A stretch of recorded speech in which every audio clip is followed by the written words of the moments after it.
आज हम लोग बायो के एक बहुत ही इंपॉर्टेंट टॉपिक में बात करने जा रहे हैं जो बायोलॉजी के बेसिक्स नॉलेज के अंदर सभी स्टूडेंट्स को आना चाहिए। जिस टॉपिक पर हम लोग बात करने जा रहे हैं वो टॉपिक है हमारा stem cell. Stem cell stem cell stem cell किस सेल को हम लोग स्टेम सेल कह सकते हैं या स्टेम सेल कहते किसको है, इस बात को थोड़ा ध्यान से समझिएगा। स्टेम सेल ऐसे सेल्स को बोलते हैं, ऐसी कोशिकाओं को बोलते हैं जिसमें अपने तरह के नए स्टेम सेल्स बनाने की क्षमता हो। मैंने क्या बोला? स्टेम सेल्स उस सेल को कहते हैं जिसमें पहली बात अपने तरह की दूसरे सेल्स को बनाने की क्षमता हो, यानी कि ये अपने तरह के सेल को बना सकता है, रिन्यू कर सकता है। पहली बात रिन्यू कर सकता है।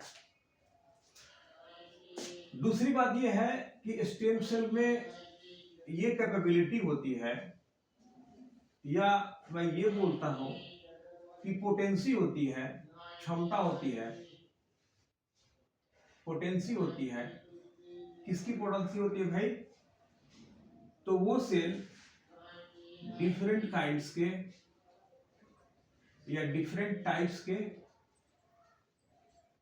के सेल्स को प्रोड्यूस कर सके, बना सके।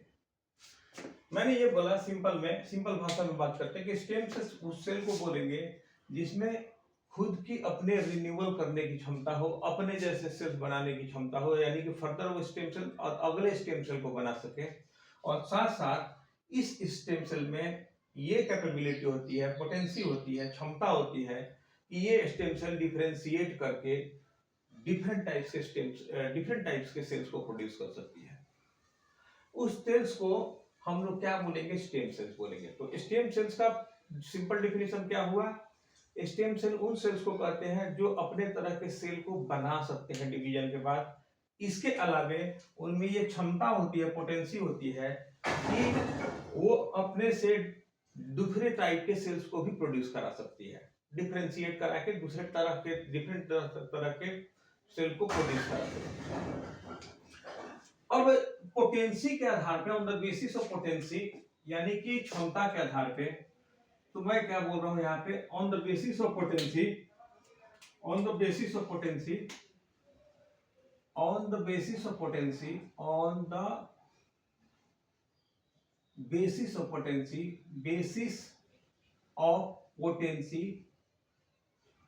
कि कोई सेल कितने तरह के सेल्स को बना सकता है, कोई स्टेम सेल कितने तरह के डिफरेंट काइंड के सेल को बना सकता है, उसके आधार पे स्टेम सेल्स को कैटेगराइज किया जाता है टोटीपोटेंट में।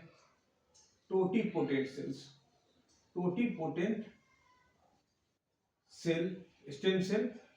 दूसरा जो है टोटीपोटेंट के बाद जो नंबर आता है उसको मैं बोलता हूं प्लूरीपोटेंट सेल्स। मैं ये कहना चाहता हूं कि टोटीपोटेंट्स की तुलना में प्लूरीपोटेंट की जो पोटेंसी है सेल डिफरेंट काइंड्स के सेल्स बनाने की, वो कम होगी। इससे कम होगी डिफरेंट टाइप के सेल्स बनाने की जो क्षमता होगी, उसको हम उस स्टेम सेल्स को हम लोग बोलेंगे मल्टीपोटेंट सेल्स। क्या बोलेंगे बाबू? मल्टीपोटेंट सेल बोलेंगे। दूसरी बात, इससे जो कम पोटेंसी वाली जो सेल्स होगी स्टेम सेल्स, वो उसको हम क्या बोलेंगे? उसको हम लोग बोलेंगे ओलिगोपोटेंट सेल्स। ओलिगोपोटेंट स्टेम सेल या सेल मैं लिख रहा हूं, आपको खुद ही समझना चाहिए मैं किसकी बात कर रहा हूं, स्टेम सेल की बात कर रहा हूं। तो जो भी मैं टाइप लिखवा रहा हूं किसका टाइप हो गया? स्टेम सेल्स का टाइप हो गया।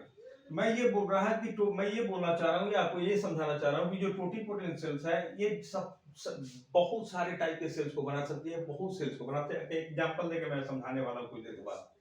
प्लूरीपोटेंट, नो डाउट ये भी स्टेम सेल्स है, लेकिन इसकी तुलना में कम टाइप के सेल को बनाएंगे। उसी तरह से मल्टीपोटेंट प्लूरीपोटेंट से कम टाइप के सेल को बनाएंगे, और मल्टीपोटेंट से जो लोअर कैटेगरी है उसको मैं बोल रहा हूं ओलिगोपोटेंट। क्या बोल रहा हूं बाबू? ओलिगोपोटेंट।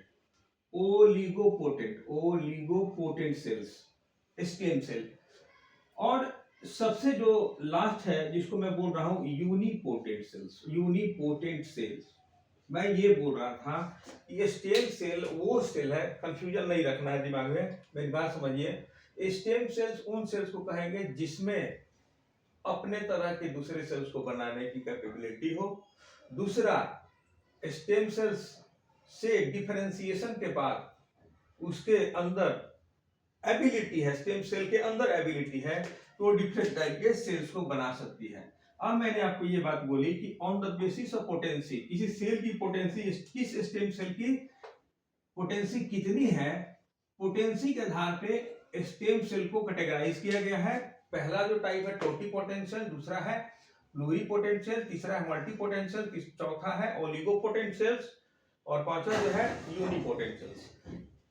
अब हम एक एक करके सारे सेल्स को हम लोग समझने का प्रयास करेंगे और बहुत ही क्रूड एग्जांपल से मैं आपको समझाने की कोशिश करूंगा। तो काइंडली ध्यान से सुनिए इस बात को कि मैं कैसे एक्सप्लेन कर रहा हूं सब स्टेम सेल्स के बारे में।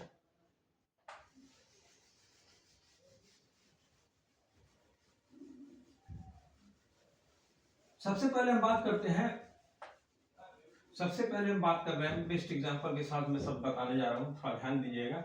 मैं सबसे पहले बात करने वाला हूं टोटिपोटेंट सेल्स को, यानी मैं बात कर रहा हूं स्टेम सेल की ही, नो डाउट स्टेम सेल ही है।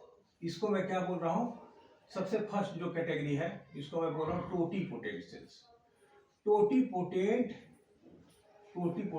सेल्स, टोटिपोटेंट सेल किसको कहते हैं? हमें पता है, हमने पढ़ा भी होगा कि जो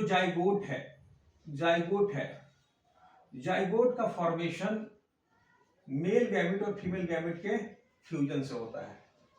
मैं ये बोल रहा हूं कि ये जो जाइगोट है हमारा, let's say example of human being, इस जाइगोट के अंदर ये क्षमता होती है कि हमारे पूरे बॉडी को बना सकता है।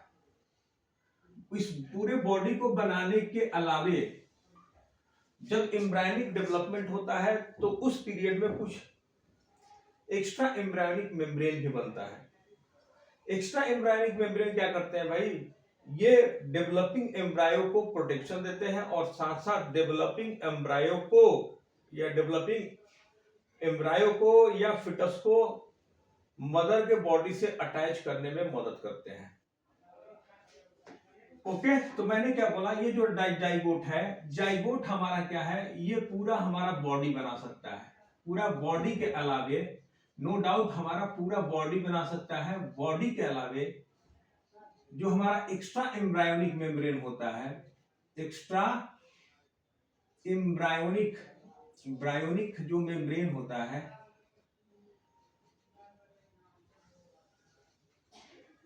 ये सिंगल जाइगोट इन दोनों का फॉर्मेशन कर सकता है।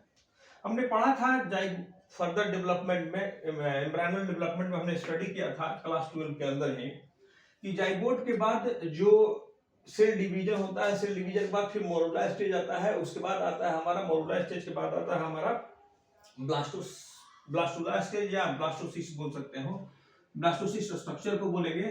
तो मैं बोल रहा हूं कि ये सपोज आप समझो कि ये मेरा ब्लास्टोसिस्ट है, ये मेरा ब्लास्टोसिस्ट है, या मैं इसको ऐसे सेलुलर लेवल में दिखा दूंगा, सेलुलर सेल की तरफ में दिखाऊंगा तो ज्यादा बेटर रहेगा। ये मेरा ब्लास्टोसिस्ट है, दिस इज माय ब्लास्टोसिस्ट या ह्यूमन ब्लास्टोसिस्ट। समझने का प्रयास करना मैं क्या बताना चाह रहा हूं, बहुत ही सिंपल है। जाइगोट को मैंने बोला कि zygote is example of totipotent cell. क्यों? क्योंकि ये जाइगोट जो है सारे तरह के सेल्स को बना रहा है, सारे तरह के डिफरेंट टाइप के सेल्स को बना रहा है, इवन बॉडी भी बना रहा है। बॉडी और साथ साथ क्या बना रहा है बाबू? एक्स्ट्रा एम्ब्रायनिक मेम्ब्रेन भी बना रहा है। ये जो जाइगोट यदि इसके अंदर क्लीवेज स्टार्ट होता है तो एक स्टेज आता है जिसको हम ब्लास्टुला स्टेज बोलते हैं। उसमें आप देखोगे कि ब्लास्टुला के अंदर या ब्लास्टोसिस्ट के अंदर कुछ सेल्स जो होते हैं इस तरह से अरेंज होते हैं, ऐसे अरेंज होते हैं। तो जिसको ग्रीन मार्कर से मैंने मार्क किया है उन सेल्स के ग्रुप को हम लोग क्या बोलते हैं बाबू, आपको पता होगा पहले से। इस ग्रुप ऑफ सेल्स को हम लोग बोलते हैं भाई, इस ग्रुप ऑफ सेल को हम लोग बोलते हैं, इस ग्रुप ऑफ सेल को हम लोग बोलते हैं इनर सेल मास। क्या बोलते हैं बाबू? इनर सेल मास बोलते हैं, सेल मास बोलते हैं इनको, हम लोग बोलते हैं इनर सेल मास। ये जो स्ट्रक्चर जो आप देख रहे हो, जो ब्लैक कलर से मैंने बोला है, जिनको ट्रोफोजोइट सेल्स बोलते हैं, ये एक्चुअली में ये जो हमारा लेयर है, ये हमारा लेयर, ये वाला लेयर जिसको मैंने ब्लैक सेल से डॉट किया, ब्लैक कलर से सेल को रिप्रेजेंट किया, उसको मैं बोलूंगा ट्रोफोजोइट सेल्स या ट्रोफोजोइट लेयर्स, जो क्या बनाते हैं बाबू? Extra embryonic membrane, extra embryonic membrane बनाते हैं, एक्स्ट्रा एम्ब्रायोनिक मेम्ब्रेन। और मैंने भी बोला कि एक्स्ट्रा एम्ब्रायोनिक मेम्ब्रेन के अंदर ओरियन, आपने पढ़ा होगा एलेंटोइस, एमनियन, ये सारे के सारे किसके एग्जांपल है? एक्स्ट्रा एम्ब्रायोनिक मेम्ब्रेन के एग्जांपल है। इनका काम क्या होता है कि इनका काम ये होता है, एक्स्ट्रा एम्ब्रायोनिक मेम्ब्रेन का काम ये है कि जो डेवलपिंग एम्ब्रायो है उसको प्रोटेक्शन करना और डेवलपिंग एम्ब्रायो को मदर बॉडी से अटैच रखने में मदद करता है। जो इनर सेल मास है, इनर सेल मास जिसको मैंने ग्रीन कलर से डिनोट किया है, यही आगे जाके 3 डिस्टिंक्ट लेयर में डिवाइड हो जाता है, जिसको मैं बोलता हूं एक्टोडर्म, दूसरे को मैं बोलूंगा मीजोडर्म, और लास्ट वाले को या अंतिम वाले को मैं बोलूंगा इंडोडर्म। मेरी बात ध्यान सुनिएगा, इंडोडर्म। अब मैं आगे जाऊं उसके पहले मैं कुछ यहाँ बताना चाहता हूं, थोड़ा ध्यान सुनिएगा कि जो जाइगोट है, जाइगोट के अंदर ये एबिलिटी है कि पूरा हमारा एम्ब्रायो भी बना सकता है, यानी पूरा बॉडी भी बना सकता है, और साथ साथ एक्स्ट्रा एम्ब्रायोनिक मेम्ब्रेन भी बना सकता है। अतः इस जाइगोट को मैं क्या बोल रहा हूं, सब तरह के सेल्स बनाने की कैपेबिलिटी है, सब तरह के सेल बनाने की कैपेबिलिटी है इसके अंदर। तो जाइगोट को मैं क्या बोल सकता हूं कि zygote is a type of totipotent cells, totipotent cells. आपने प्लांट के अंदर भी पढ़ा होगा कि आप एक मेरिस्टेमेटिक टिश्यू को लेके, प्लांट के मेरिस्टेमेटिक टिश्यू को लेके यदि आप उसका टिश्यू कल्चर करते हो तो नए प्लांट जनरेट कर सकते हो। तो वहां पे जो मेरिस्टेमेटिक टिश्यू जो होता है, या मेरिस्टेमेटिक टिश्यू के जो सेल्स होते हैं जिनमें एक कैपेबिलिटी जो होती है एक नए प्लांट को ग्रो करा दे, उस तरह के सेल को हम प्लांट वाले केस में क्या बोलेंगे? टोटीपोटेंट सेल बोलेंगे। तो मैं ये बोल रहा हूँ कि टोटीपोटेंट सेल्स यहाँ पे हम चूंकि ह्यूमन को लेके चल रहे हैं तो ह्यूमन पे ही बात करते हैं। जाइगोट हमारा एग्जांपल हो गया टोटीपोटेंट सेल्स का। जाइगोट बॉडी भी बना रहा है, एक्स्ट्रा एम्ब्रायोनिक मेम्ब्रेन भी बना रहा है, एक्स्ट्रा एम्ब्रायोनिक यानी कि एम्ब्रियो भी बना रहा है, ऐसे समझो आप, एम्ब्रायो भी बना रहा है, बॉडी का मतलब एम्ब्रायो भी बना रहा है और साथ साथ एक्स्ट्रा एम्ब्रायोनिक मेम्ब्रेन भी बना रहा है, इसलिए मैं इसको टोटीपोटेंट बोल रहा हूं। अब मेरी बात ध्यान सुनिएगा, मैंने क्या बोला बाबू? मैंने ये बोला कि ये जो इनर सेल मास है जो ब्लास्टुला के अंदर पाया जाता है, या ह्यूमन के केस में ब्लास्टोसिस्ट बोलते हैं, ब्लास्टुला के अंदर पाया जाता है, इसी से हमारे तीनों के तीनों जर्मिनल लेयर, जिससे हमारे बॉडी का फॉर्मेशन होने वाला है, तीनों के तीनों जर्म लेयर इसी इनर सेल मास से बनते हैं, इनर सेल मास से बनते हैं, नो डाउट। जो एक्टोडर्म है, एक्टोडर्म से क्या हमारा बनता है, सिंपली ऐसे समझना है, एक्टोडर्म से हमारा क्या बनता है। तो मैं एग्जांपल ले रहा हूं, हमारा स्किन जो है एक्टोडर्म से बनता है, या हमारा नर्वस सिस्टम जो है एक्टोडर्म से बनता है, नर्वस सिस्टम भी हमारा जो है एक्टोडर्म का बना होता है, या एक्टोडर्म से डेवलप होता है। दूसरी बात, मेसोडर्म से डेवलप होने वाले जो पार्ट हैं हमारे बॉडी के अंदर, उसमें हमारा क्या आ जाएगा? बोन आ जाएगा, ब्लड आ जाएगा, ब्लड के अलावे हार्ट आ जाएगा, मैं ऐसे बोलूंगा हार्ट आ जाएगा, हार्ट के अलावे मसल्स आ जाएंगे, क्या आ जाएंगे? मसल आ जाएंगे। तो ये हमारे मेसोडर्म से डेवलप होने, यानी जितने भी कनेक्टिव टिश्यू है एक्चुअली मेसोडर्मल इन ऑरिजिन होते हैं। यहां से क्या होगा? एंडोडर्म से क्या बनेगा? मैं बोलूंगा gastro intestinal tract, gastro intestinal tract, उसके अलावे एसोसिएटेड ग्लैंड, सपोज मान के चलो अब मैं बोलूं एसोसिएटेड ग्लैंड्स के अंदर पैंक्रियास,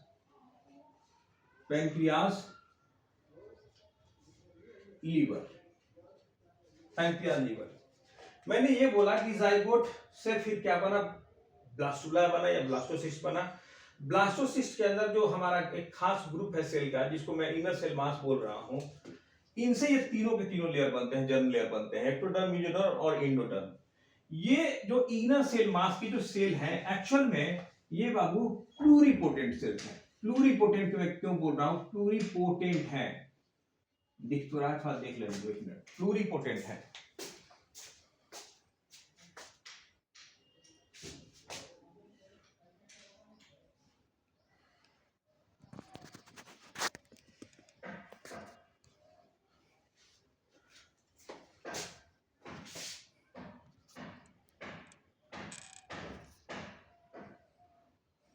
सॉरी, ये हमारा क्या मैंने बताया बाबू, जाइगोट हमारा क्या है, टोटीपोटेंट सेल है। क्यों? क्योंकि इससे एम्ब्रायो भी बन रहा है और एक्स्ट्रा एम्ब्रायोनिक मेम्ब्रेन भी बन रहा है। मैंने बोला एक्स्ट्रा एम्ब्रायोनिक मेम्ब्रेन क्या करते हैं भाई, ये प्रोटेक्शन करते हैं किसको, डेवलपिंग एम्ब्रायो को, और साथ साथ एम्ब्रायो के मदर के बॉडी से अटैचमेंट में मदद करता है, या इसी के तरह अटैच होता है। सिंपली मैंने क्या बताया, जब जाइगोट का डेवलपमेंट होता है या जाइगोट के अंदर फिर द फर्दर क्लीवेज स्टार्ट होता है, डिवीजन स्टार्ट होता है, तो एक स्टेज आता है जिसको मैं बोलता हूँ ब्लास्टुला या ब्लास्टोसिस्ट। ब्लास्टोसिस्ट के अंदर एक खास तरह के सेल्स पाए जाते हैं जिनको हम लोग बोलते हैं इनर सेल मास, और उसके चारों तरफ जो सेल पाए जा रहे हैं इसको मैं बोल रहा हूं ट्रोफोजोइट्स लेयर। ट्रोफोजोइट्स लेयर, इस ब्लैक वाले को जिससे मैंने डिनोट किया है। जो इनर सेल मास है, एक्चुअली इनर सेल मास के जो सेल्स हैं वो प्लूरिपोटेंट टाइप के हैं। प्लूरिपोटेंट मैं इसलिए इसको बोल रहा हूं, प्लूरिपोटेंट इसलिए बोल रहा हूं कि इसके सेल केवल और केवल क्या बना सकते हैं, एक्टोडर्म, मेसोडर्म और एंडोडर्म बना सकते हैं। एक्टोडर्म, मेसोडर्म और एंडोडर्म बना सकते हैं, यानी कि पूरे बॉडी का फॉर्मेशन कर सकते हैं, लेकिन एक्स्ट्रा एम्ब्रायोनिक मेम्ब्रेन का फॉर्मेशन नहीं कर सकते हैं। यहां जो जाइगोट था टोटीपोटेंट, इसलिए मैं बोल रहा था कि ये एम्ब्रायो और एक्स्ट्रा एम्ब्रायोनिक मेम्ब्रेन दोनों को बना सकता था। लेकिन इनर सेल मास है, इनर जो सेल मास है कि जो सेल्स हैं, ये केवल और केवल एम्ब्रायो का ही डेवलपमेंट करेंगे।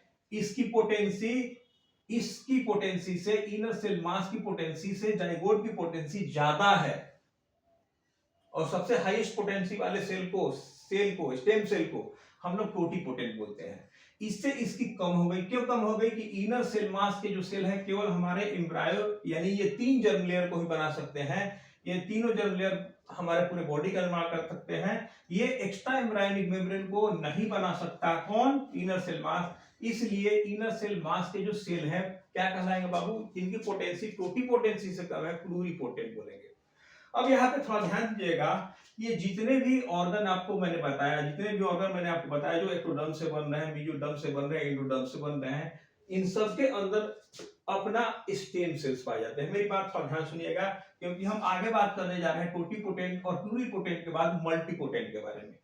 तो मैं एक बोन का एग्जांपल लेकर समझाना चाहता हूं कि मल्टीपोटेंट क्या होता है, मल्टीपोटेंट सेल्स क्या होता है, फिर ओलिगोपोटेंट सेल्स क्या होता है, देन हम बात करेंगे यूनिपोटेंट सेल्स क्या होता है।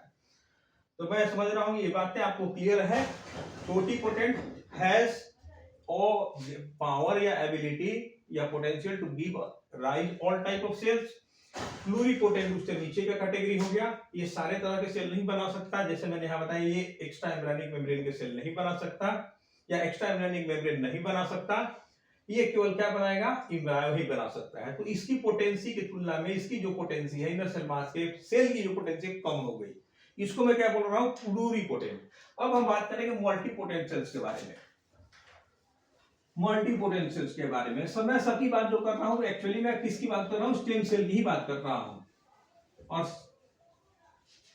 स्टेम सेल में मैंने बताया कि स्टेम सेल ऐसे सेल को बोलते हैं जिनमें खुद अपने आप के रिन्यूअल करने की कैपेबिलिटी हो और साथ साथ डिफरेंट टाइप के सेल्स को बनाने की कैपेबिलिटी हो। लेट्स से एग्जांपल मैं ले रहा हूं बोन का। समझो आप, ये हमारा क्या हो गया? स्ट्रक्चर हो गया बोन का। ये हमारा बोन है, दिस इज बोन। और बोन के अंदर हमें पता है, बोन के अंदर पता है कि बोन के अंदर हमें क्या मिलता है भाई? बोन मैरो पाया। तो बोन के अंदर क्या मिलेगा? बोन मैरो पाया जाएगा। सिंपली ऐसे समझते हैं, ये सपोज मान लो बोन है, और बोन के अंदर, बोन मैरो के अंदर मैंने एक सेल को रिप्रेजेंट किया है, इस सेल को रिप्रेजेंट किया है। जैसा कि अभी हमने आपको बताया कि सारे के सारे ऑर्गन के अंदर भी स्टेम सेल पाए जाते हैं। तो एक्चुअली में अब हम डिस्कशन करने जा रहे हैं कि इसके बाद हम बात करने जा रहे हैं मल्टीपोटेंट सेल के बारे में। I am going to talk about multipotent cell. Multipotent cell किसको बोलेंगे, क्योंकि इसके पहले हमने डिस्कस कर लिया है प्लूरिपोटेंट क्या होता है, प्लूरिपोटेंट के पहले हमने डिस्कस किया है टोटीपोटेंट क्या होता है। अब हम बात कर रहे हैं मल्टीपोटेंट। तो लेट्स एग्जांपल लेते हैं बोन का। बोन के अंदर ध्यान से सुनने मेरी बात, ये जो सेल है जिसको मैंने रेड कलर से रिप्रेजेंट किया है, बोन मैरो के अंदर जो पाया जाने वाला सेल है, इसको मैं बोल रहा हूं haemopoietic stem cell, haemopoietic stem cell. और ये haemopoietic stem cell further differentiate होके दो तरह के सेल का फॉर्मेशन करता है। हीमोपोएटिक स्टेम सेल डिफरेंशिएट होके दो तरह के सेल्स के, दो टाइप के सेल को बनाता है या इसी से प्रोड्यूस होते हैं। पहले को मैं बोलूंगा, सिंपली समझाने के लिए मैं बता रहा हूं, पहले को मैं बोलूंगा माइलॉइड प्रोजीनेटर, दूसरे को मैं बोल रहा हूं लिम्फॉइड प्रोजीनेटर। लिम्फॉइड क्या बोल रहा हूं बाबू, लिम्फॉइड प्रोजीनेटर। अब इसको समझते हैं हम थोड़ा सा। मैंने क्या बोला, ये जो haemopoietic stem cells bone marrow के अंदर जो पाया जाता है, एक्चुअल में ये एग्जांपल है, एक्चुअल में जो एग्जांपल है ये किस तरह का एग्जांपल है, ये एग्जांपल है इसका मल्टीपोटेंट सेल का एग्जांपल है। This is the example of multipotent cells, multipotent cell का एग्जांपल है, मल्टीपोटेंट सेल का एग्जांपल है। ठीक है, समझते क्या है मल्टीपोटेंट का मतलब क्या होता है। इस सेल के अंदर ये कैपेबिलिटी होती है कि ब्लड के अंदर जितने भी सेल्स पाए जाते हैं, ब्लड के अंदर जितने भी सेल्स पाए जाते हैं, उन सारे सेल्स का फॉर्मेशन इसी स्टेम के साथ, इसी स्टेम सेल से होता है, जिसको हम बोल रहे हैं हीमोपोएटिक स्टेम सेल्स।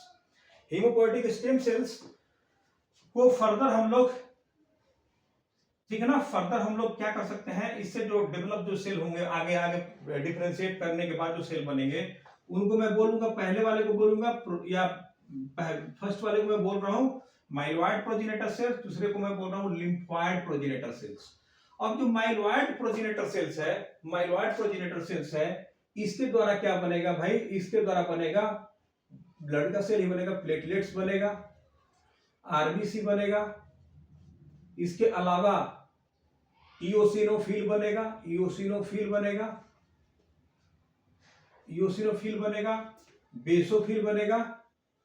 बेसोफिल बनेगा, उसके अलावे इओसिनोफिल, बेसोफिल, न्यूट्रोफिल बनेगा, इसके द्वारा न्यूट्रोफिल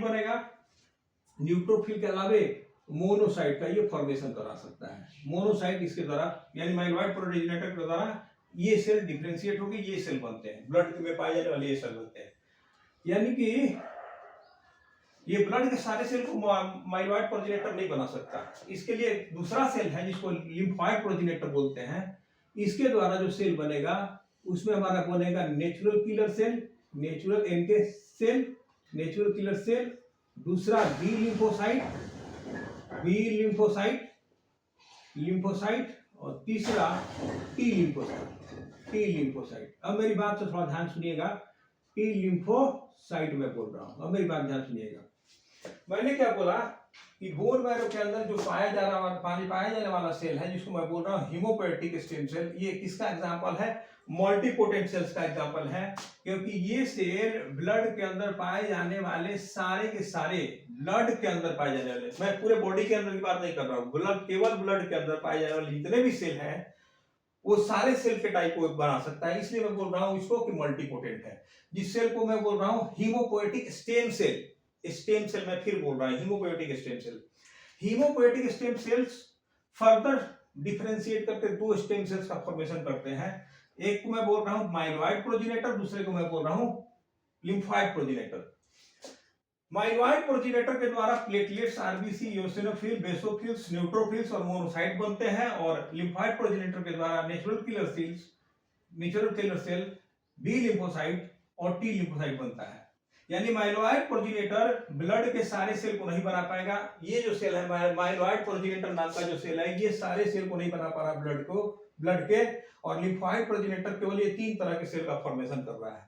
तो मैं ये बोलना चाह रहा हूं, मैं ये समझाना चाह रहा हूं कि जो माइलॉइड प्रोजेनेटर हुआ और ये जो हमारा लिम्फोइड प्रोजेनेटर हुआ, नो डाउट डिफरेंट टाइप के सेल को तो बना ही रहा है।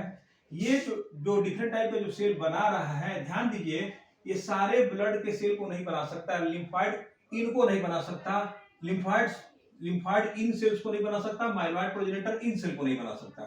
तो ये मैं इस सेल को मल्टीपोटेंट नहीं बोलूंगा, इस सेल को मैं क्या बोलूंगा बाबू, ओलिगोपोटेंट सेल्स। ओलिगोपोटेंट, कुछ सेल बना रहा है ब्लड के अंदर पाया जाए, ओलिगोपोटेंट सेल्स। उसी तरह से ये जो लिम्फोइड प्रोजेनेटर है, ये भी हमारा क्या है, ओलिगोपोटेंट सेल है। ओलिगोपोटेंट मैं बोल रहा हूं, स्टेम सेल खुद ही समझ लीजिए, पोटेंट सेल जहां लगा रहा हूं समझिए कि वो क्या है, स्टेम सेल की मैं बात कर रहा हूं। तो मैंने अभी आपको क्या बताया, मल्टीपोटेंट किसको बोलते हैं, मल्टीपोटेंट का बेस्ट एग्जांपल मैंने दिया हेमोपोटिक स्टेम सेल्स, जिससे सारे के सारे ब्लड के सेल्स बनते हैं। उनको इनके अंदर जब डिफरेंशिएशन होगा तो 2 तरह के सेल बनेंगे, एक को मैं बोल रहा हूं माइलॉइड प्रोजेनेटर, दूसरे को मैं बोल रहा हूं लिम्फोइड प्रोजेनेटर। लिम्फोइड प्रोजेनेटर के द्वारा नेचुरल किलर सेल बनते हैं, बी लिम्फोसाइट बनता है, टी लिम्फोसाइट बनता है। माइलॉइड के द्वारा platelets, RBC, eosinophils, basophils, neutrophils और मोनोसाइट बनते हैं। तो मैं ये बोल रहा हूं कि मल्टीपोटेंट ये सेल मैं बोल रहा था, हीमोपोएटिक सेल्स, स्टेम सेल को मल्टीपोटेंट बोल रहा था, क्यों? क्योंकि ये सारे के सारे ब्लड के अंदर पाए जाने वाले सेल को बना सकते थे। दूसरी बात, जब यहां पे आता हूं मैं, तो यहां पे हम देख पा रहे हैं कि लिम्फोइड सारे ब्लड, लिम्फोइड प्रोजेनेटर ये सेल इन सेल को नहीं बना सकते, platelets, RBC, eosinophils, basophils, neutrophils और मोनोसाइट्स को नहीं बना सकते। उसी तरह से माइलॉइड प्रोजेनेटर सेल जो है, इनके सेल, बी सेल और टी लिम्फोसाइट्स को नहीं बना सकते हैं। इसलिए माइलॉइड प्रोजेनेटर को मैं ओलिगोपोटेंट स्टेम सेल बोल रहा हूं, और लिम्फोइड प्रोजेनेटर को भी मैं क्या बोल रहा हूं, ओलिगोपोटेंट सेल बोल रहा हूं। मुझे लग रहा है कि ये बातें क्लियर होती जा रही है आपको कि टोटिपोटेंट सेल्स में मैंने बोला कि जिसमें सारे सेल्स की को बनाने की कैपेबिलिटी हो, जिसका एग्जांपल जाइगोट था।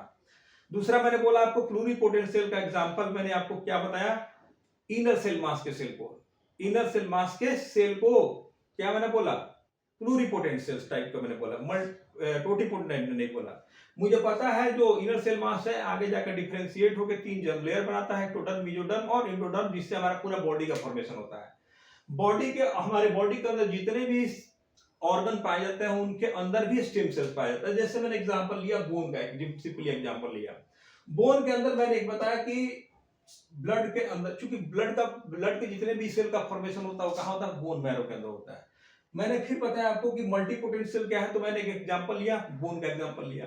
बोन के अंदर मेरे को पता है, या हम लोगों को पता है कि बोन के अंदर एक खास तरह का सेल होता है जिसको हेमोपोएटिक स्टेम सेल बोलते हैं। ये हेमोपोएटिक स्टेम सेल्स फर्दर दो तरह के सेल बनाते हैं, जिनको माइलॉइड प्रोजेनेटर बोलते हैं और लिम्फोइड प्रोजेनेटर बोलते हैं। हीमोपोएटिक स्टेम सेल्स मल्टीपोटेंट का एग्जांपल हो गया, क्योंकि उसने डिफरेंट टाइप्स ऑफ ब्लड के सारे सेल्स को बना रहा है, ब्लड के सारे सेल को बना रहा है। लेकिन जैसे मैं माइलॉइड और लिम्फोइड प्रोजेनेटर बोलूंगा तो ब्लड के सारे सेल्स को या तो ये केवल नहीं बना सकता या फिर ये नहीं बना सकता। यानी इसकी पोटेंसी हीमोपोएटिक सेल से, स्टेम सेल से कम हो गई, दोनों की पोटेंसी इस हीमोपोएटिक स्टेम सेल से कम हुई। इस तरह के स्टेम सेल को मैं क्या बोल रहा हूं बाबू, oligopotent cells, oligopotent stem cells, oligopotent stem cells. अब हम सबसे लास्ट टॉपिक पे बात करने जा रहे हैं, यूनिपोटेंट क्या होता है। मैं एक बार फिर रिपीट जरूर करूंगा, समझो मेरी बात। मैं बात करने जा रहा हूं लास्ट टाइप के स्टेम सेल्स के बारे में, लास्ट टाइप के स्टेम सेल्स के बारे में बात करने जा रहा हूं मैं, समझिएगा मेरी बात ध्यान से।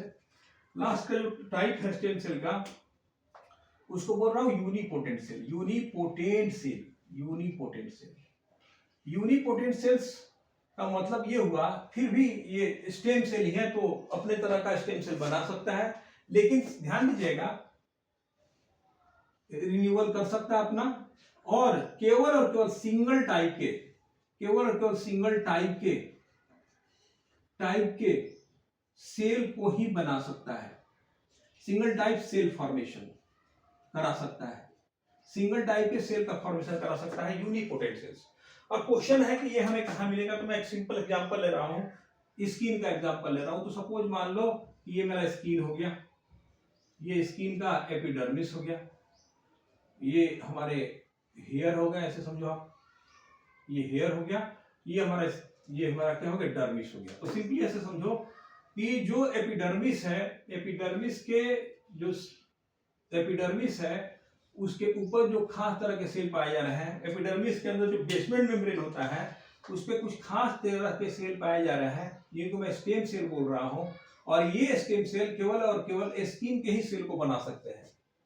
तो इस तरह के जो केवल स्किन के ही सेल को बना सकते हैं, दूसरा टाइप का सेल नहीं बना सकता, उस तरह के स्टेम सेल को हम लोग क्या बोल रहे हैं बाबू, यूनिपोटेंट सेल बोल रहे हैं। मैं फिर से बोल रहा हूं, इसका एग्जांपल मैंने लिया है स्किन के अंदर एपिडर्मिस के नीचे पाए जाने वाले बेसमेंट मेम्ब्रेन के ऊपर कुछ सेल पाए जाते हैं जो स्किन के सेल का फॉर्मेशन करते हैं, स्किन के सेल का फॉर्मेशन करते हैं, यानी कि सिंगल टाइप ऑफ सेल का फॉर्मेशन करते हैं। चूंकि सिंगल टाइप ऑफ सेल का फॉर्मेशन करते हैं, इसलिए इस तरह के सेल को, स्टेम सेल को हम लोग यूनिपोटेंट सेल कहते हैं।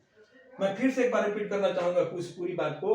हमने आपको ये बोला कि जो स्टेम सेल है उनके पोटेंसी के आधार पे हम स्टेम सेल को कुछ ग्रुप के अंदर कैटेगराइज करते हैं। सबसे पहला ग्रुप जो है, जो सबसे ज्यादा पोटेंट है, उसको हम लोग बोलते हैं टोटीपोटेंट। टोटीपोटेंट। क्या एग्जांपल दिया मैंने बाबू, एग्जांपल बहुत हो सकता है लेकिन समझने के लिए मैं बोल रहा हूं जाइगोट। उसके बाद मैंने बात करा प्लूरीपोटेंट, इसकी पोटेंसी टोटीपोटेंट से कम है, टोटीपोटेंशियल से कम है। प्लूरीपोटेंट, इसका एग्जांपल मैंने दिया इनर सेल मास के जो सेल है प्लूरीपोटेंट है। कभी कंफ्यूजन में नहीं बोलना है कि टोटीपोटेंट है, बेस्ट क्या होगा, प्लूरीपोटेंट बोलना जरूरी है। उसके अलावे मैंने बताया मल्टीपोटेंट का एग्जांपल आपको समझाने का प्रयास किया। मल्टीपोटेंट का एग्जांपल मैंने दिया हीमोपोएटिक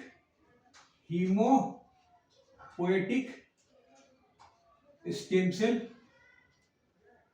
सेल और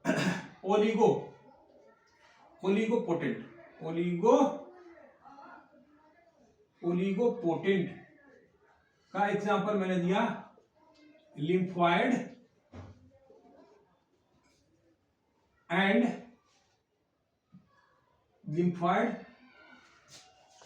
और माइलॉइड प्रोजीनेटर सेल। ये एग्जांपल हो गया किसका, ओलिगोपोटेंट का। और जो यूनिपोटेंट का एग्जांपल है, हमने बताया यूनिपोटेंट का जो एग्जांपल मैंने बताया आपको, स्किन के अंदर जो एपिडर्मिस के बेसमेंट मेम्ब्रेन के ऊपर पाए जा रहे खास तरह के स्टेम सेल जो केवल स्किन के सेल का ही फॉर्मेशन करते हैं, उनको हम क्या बोल रहे हैं, ऐसे स्टेम सेल्स क्या कहलाते हैं, यूनिपोटेंट स्टेम सेल कहलाते हैं। तो मुझे लग रहा है कि ये सारा कॉन्सेप्ट क्लियर है। स्टेम सेल्स क्या होगा, मैं फिर से एक बार रिपीट कर रहा हूँ वर्बली। स्टेम सेल्स किसको बोलेंगे, स्टेम सेल्स उस सेल्स को बोलते हैं जिसमें अपना रिन्यूअल करने की या अपने जैसे सेल बनाने की कैपेबिलिटी के साथ साथ दूसरे तरह के सेल की बनाने की भी पोटेंशियल हो। अब मैंने बोला दूसरे तरह, कितने तरह के सेल बना सकता है, कितनी कैपेबिलिटी है, कितने टाइप के सेल बना सकता है, स्टेम सेल को फर्दर डिफरेंशिएट करा गया है किसके आधार पे, पोटेंसी के आधार पे। सबसे ज्यादा जो टाइप का सेल बना सकता है, एग्जांपल मैंने यहाँ पे जाइगोट का लिया, उसको मैं बोल रहा था totipotent cells, meristematic cells in the case of plant. दूसरा मैंने बोला pluripotent cell, inner cell mass के जो सेल है प्लूरीपोटेंट सेल कहलाएंगे।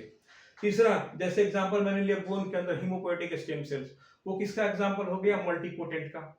ओलिगोपोटेंट का एग्जांपल हो गया माइलॉइड प्रोजेनेटर सेल्स और लिम्फॉइड प्रोजेनेटर सेल्स। और यूनिपोटेंट का मैंने बताया कि एग्जांपल हमारा एक सिंपल, ऐसे एग्जांपल सबके बहुत सारे एग्जांपल हैं, तो मैं सब पे नहीं जा रहा, इसको मैं क्लियरली समझाना चाह रहा था कि स्टेम सेल आप समझिए, स्टेम सेल को कितने भागों में बांटा जा सकता है उनके पोटेंसी के आधार पे और क्या अंतर है। तो हम ग्रेजुअली देख क्या रहे हैं यहाँ पे कि इनके ऊपर से नीचे जाने पर टाइप्स ऑफ सेल फॉर्मेशन बनाने की जो कैपेबिलिटी है डिक्रीज होती चली जा रही है। तो मैं क्या बोलूंगा, यदि हायरार्की में बोलूंगा तो आप खुद ही समझ लो, टोटीपोटेंट सबसे ज्यादा टाइप के सेल बनाएंगे, उससे कम टाइप के सेल प्लूरीपोटेंट स्टेम सेल बनाएंगे, उससे कम टाइप के मल्टीपोटेंट, उससे कम टाइप के ओलिगोपोटेंट और सबसे कम टाइप के जो बनाएंगे यूनिपोटेंट स्टेम सेल्स। तो मेरे को लग रहा है कि स्टेम सेल्स का कॉन्सेप्ट आप लोग क्लियर होगा, और वीडियो यदि अच्छा लगेगा तो लाइक जरूर कीजिएगा। Thank you.